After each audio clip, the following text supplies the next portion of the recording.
ইসলাম ধর্ম গ্রহণ করতে চান ক্রিস্টিয়ানো রোনালদো। খবরটি প্রথমবার শুনে আপনার মতন আমিও অবাক হয়েছিলাম।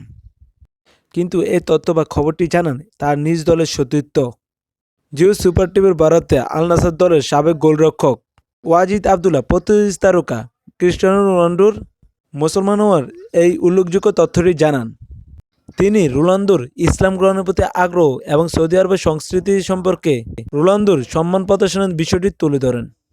তিনি আরও বলেন, রোনালদো সত্যিই ইসলাম গ্রহণ করতে চান। আমি তার সাথে এই বিষয়ে কথা বলেছি এবং তিনি আগ্রহ প্রকাশ করেন। তিনি ইতিমধ্যে গোল করার পর মাঠে সিজদা দিয়েছেন এবং সবসময় নামাজ পড়তে এবং ইসলামিক রীতিনীতি মানতে খেলোয়াড়দের উৎসাহ দেন। সৌদি আরবের এই সাবেক আন্তর্জাতিক খেলোয়াড় আরও বলেন, রোনালদো ট্রেনিং চলাকালীন যদি আজান দেয় সে সেশন বন্ধ রাখতে বলেন, কারণ যাতে তার দলের সতীর্থরা ভালোভাবে নামাজ পড়তে পারেন এবং তার সাথে সে আজানের সময় কোনো কাজ করে না। আবদুল্লাহ আরও বলেন, গত বছর মে মাসে যখন সে গোল দেয় তখন সে সিজদা করে এবং তার চারপাশে থাকা সতীর্থরা তখন আল্লাহু আকবার ধ্বনিতে মুখরিত করে। কিন্তু সাবেক গোলরক্ষক জোর দিয়ে বলেন যে ইসলাম গ্রহণ করুক আর না করুক, রোনালদো বিনয়, শৃঙ্খলা এবং খেলোয়াড় হিসেবে একজন অনন্য মানুষ।